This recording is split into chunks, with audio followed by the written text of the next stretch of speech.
Help me welcome the moderator for today, a student,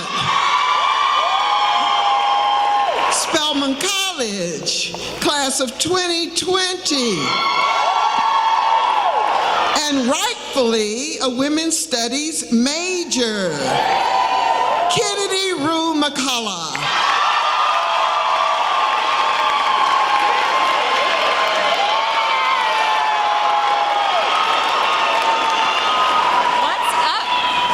Hear me? What's up, AUC? First and foremost, before we get started, I want to thank you all for being here. I mean, my Spelman sisters, faculty, alum, and guests and peers of the AUC, and just a big special thank you to Universal for even making this conversation possible. Yes. Here at Spelman, whenever we gather in Sisters Chapel, it means that there's a message that needs to be heard, and today is no exception. So let's get started. Again, if you guys are tweeting or taking pictures, please be sure to hashtag Little Movies so we do not miss a moment of what's happening for today's conversation. So are you guys ready? Without further ado, I would love a big round of applause for the cast and director of Little. Ready? We have Regina Hall.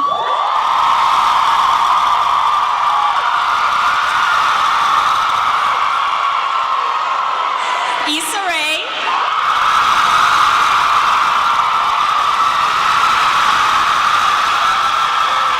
Marsai,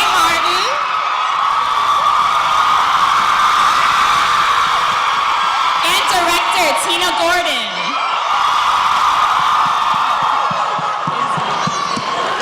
During Europrom. Ladies and gentlemen, the woman behind Little. Thank you for having us. Thank you guys so much for being here. Happy to be here. Before we even start, I want to give a special shout out to Will Packer, who's in the audience. Producing behind Little. Thank you so much for being here too.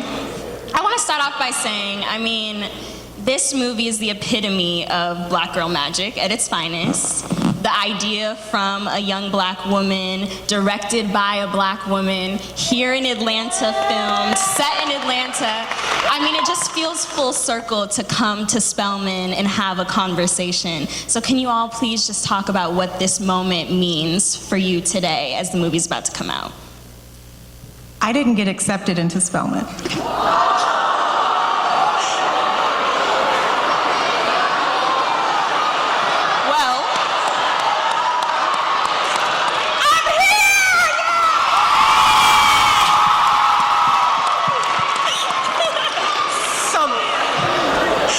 That's a true story. And so for me, I just think life is incredible. You can take all kinds of roads to get to a place that's special to you, that you held in your heart. And so that's personally what it means to me, to be here and just be around all of this energy. It took a long time to get around all this energy, but I made it. Yeah. Hi, guys.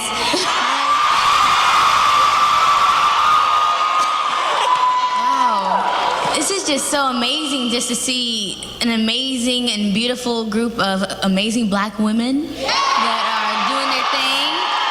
And this is exactly what we wanted, was to have just some great Black girl magic on screen and out in the audience as well. So this means a lot to me in my heart, so I get to see people who look like me that are just doing their thing and being confident in themselves. So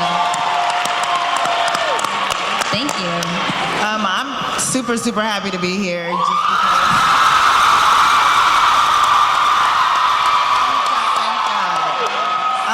You know, we were just talking backstage about this is who we represent and this is who we make content for. When I first did promo for Insecure, this was like one of our first stops before the season started.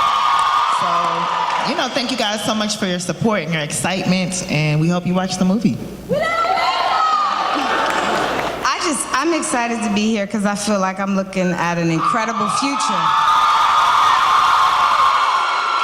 I see like beautiful faces and incredible minds, and I am hopeful, and I am so incredibly proud to be a Black woman amongst you all. Yes.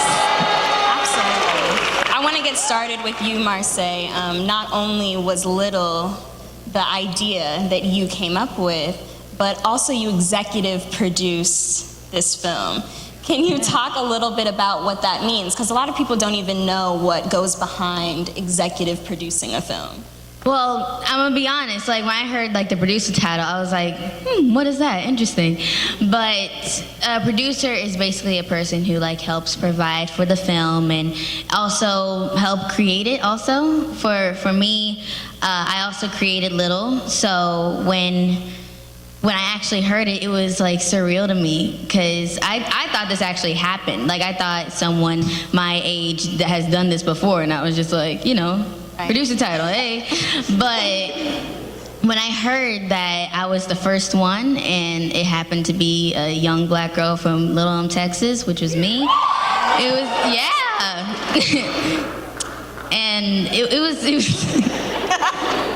it was surreal, and I am just beyond grateful just to be around amazing people and surround myself with like positive energy all the time, and I think that's what like keeps me going. And of course with my wonderful parents and my little sister, like them helping me, just guiding me through this process is absolutely amazing, and it means a lot to me. So what I love so much about this movie is that I think that it highlights wearing many hats in the industry is a gift, and it's something that you should do. You should know how to wear many hats. Issa, can you talk a little bit about being a writer, coming up with your own content, starring in a movie?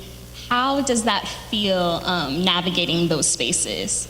It all kind of happens by accident, if I'm being real. Doing a web series. I was producing web series in the past, before Awkward Black Girl, before putting myself in my own, and was just directing, editing, producing them. And then when I came up with the idea for Awkward Black Girl, I wanted my friend to be in it, but she was like, girl, I'm in DC and I'm in law school and you're not paying, so. And I was like, okay, cool, that's what's up. And then just decided like I didn't want to wait for anybody, and I was in it. And so that ended up catapulting my career, and working for HBO and working with HBO rather, and working on Insecure. You do wear multiple hats, but I have so many great people who are in specific lanes to just help me, because it's a learning process throughout. And something like this was kind of a vacation in that, you have this wonderful director, the creator here, and star, EP star here too, and all I had to do was just come to set and kind of just execute someone else's vision, and that was such a pleasure, and I learned so much being a part of this production that I could also apply to future films that I do and do apply. Right. I think it's important that we bring each other in on projects, because oftentimes if we're not given the opportunity, we have to create it for ourselves. And I think that's such a huge message, even outside of the movie. So can you guys talk about bringing in other women of color, bringing in your peers to give them the opportunity to elevate themselves as well? I'd say for Little, for example, after Marsai, I just sort of vibed on her courage and going out and creating something new. In terms of making Little, I started looking at other black women that would be doing different things that we could use in our production to present in the movie. So I found an artist on Instagram, Shemaya, she actually did I was looking for a reference for Issa, and then I saw she did a fan art for Issa. And so I asked her to do the art for the movie. So Big Jordan's apartment is done by a very cool artist that I found on Instagram, and a lot of the fashions that people love. You don't have to be like in a store. We love what you're doing. Let's do something together. And I think those smaller steps are just as important as when you get a co-star that is going to be in the film. Love that. And I also have to give a shout out to Will, who had the foresight. Will Packer, obviously, who had the foresight in creating a project or producing a project like this to make sure that black women were at the helm, black girls were at the helm, and empowering us to be able to tell our stories.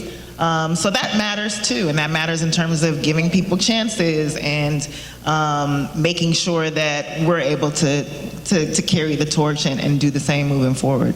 Right. I have this question for you guys. Considering Hollywood's eagerness to kind of capitalize on the bankability of Black content right now, do you, as producers, as storytellers, as writers, are you concerned about that eagerness maybe compromising integrity of projects, or how does that make you guys feel? Do you want to take that? Who wants to talk? Yeah, I'm concerned about that. I think, but what I feel like is different, because they tried. You've seen that happen a lot of times. I remember when Scandal came out and was so successful, then a lot of networks were just like, let's make our own version of Scandal and just plug in a Black woman or plug in a down white woman and see if it, has the same effect. And it doesn't. You said what? It doesn't. Oh, you're agreeing with me. I didn't know. I was like, I was in the show and it was. And I think there's a level of authenticity that that we all crave as an audience, where we're just not gonna let anything ride. You're not gonna have success if you're not authentic, and if you don't have the real storytellers telling those stories and taking the reins. So while I am concerned that there's an eagerness to be like, oh, Black is great now and it sells, that the real good content will rise to the top. Right. Yeah, thank you so much for that, Issa. I want to ask this next question to Regina. Jordan's character goes through this evolution after being bullied, where the world hardens her. That is a true story for a lot of people. They let the world harden them, they let the industry harden them, they let outside forces really affect their growth. How do you stand up against those forces while also remaining soft in the process? I think right now we're in a space where we have to remember that we were built as empathetic creatures, and it's easy to forget that. And literally, especially Black people, that's what we do. We are a familial people. And I think we have to make sure that we embrace one another, that we never separate that. That is our divine power, that we look at another person and that we realize, but for the grace of God, there go I. So when you look at someone and you see someone being bullied, don't just pull out your phone, get involved. Well, I don't know if they big, stay away, but I don't want nobody getting hurt out there. But I do think is that we all have a voice. We all have a voice to make a difference and to make sure that we watch out for one another and that we keep accountability for ourselves and also our brothers and sisters. And that's what's so beautiful. And that's where our real power is. Right. Our power is in support, not in division. And you guys are amazing, and you have the power to support each other. And that's what's so great about this project, that we got to be able to support one another in all different aspects, and that's what made it also a joyful thing to be a part of every day. Right.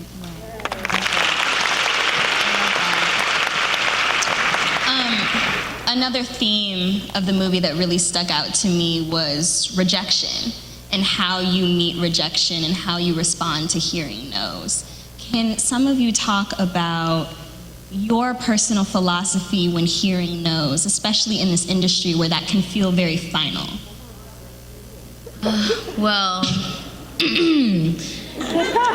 Hearing no's throughout, for example, when I was, in the process of creating, I was 10 at the time. So, when people, thank you. Yeah. So when people saw me, it was more like, no, Yeah. I'm literally just a 10-year-old girl who's still doing school and trying to learn the ABCs. No one wants to talk to me and hear what I'm trying to say.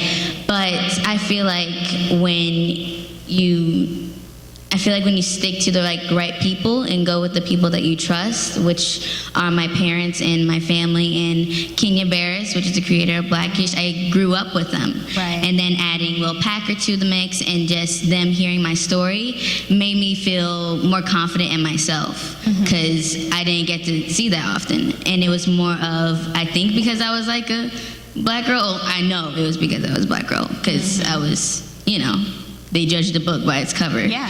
So I feel like now we're in like a different place where people are seeing us more, and when they strive to do what's great and what our passion is, then people will see more of that and see more often. And I don't think there should be any more first. And I think, when Black Panther came out and A Wrinkle in Time, it was like, oh, dope. We gotta watch this for like a certain audience. But I think it's like for like everybody, and I think people need to see that more. I don't know if that makes sense, because I'm like all over the place. No, it does. But so. No, it does. I'm like all nervous and stuff. Okay. No, it does. I think too, there's this misconception in Hollywood that things happen overnight. Yeah. And people get put on overnight, and people's stories get heard overnight. It's tough because I think with the idea of the bullying and the rejection, even when writing and working on Little, at the end you have to ask yourself, what are you distilling the message down to? And it sounds simple, be yourself, right? But that takes so much time to hear that voice versus all the other voices that are telling you, you can't do that. Nobody's done that before. You're not from the right place to do that. Or watching you on social media, or you're watching someone else's life and judging it against that. And it's a long process to hear that still voice. And even when someone says no to you, you can hear the right voice in your head that says, keep going, keep going, keep going. And so you have to sort of get quiet to hear it. And that in this society, it's hard to take that time to do it. But it's a simple message, be yourself, but it's a process to hear the right voice in your head to tell you, go, go, go. Yeah, absolutely. And I think, I feel like too, as Black women in the industry, we're met against certain barriers that maybe not everyone experiences. Can you all speak a little bit to those barriers and how you overcome them when it seems like you're kind of coming against a brick wall? It's weird. Like it's a mental trick, I think, that I do where I don't absorb it really.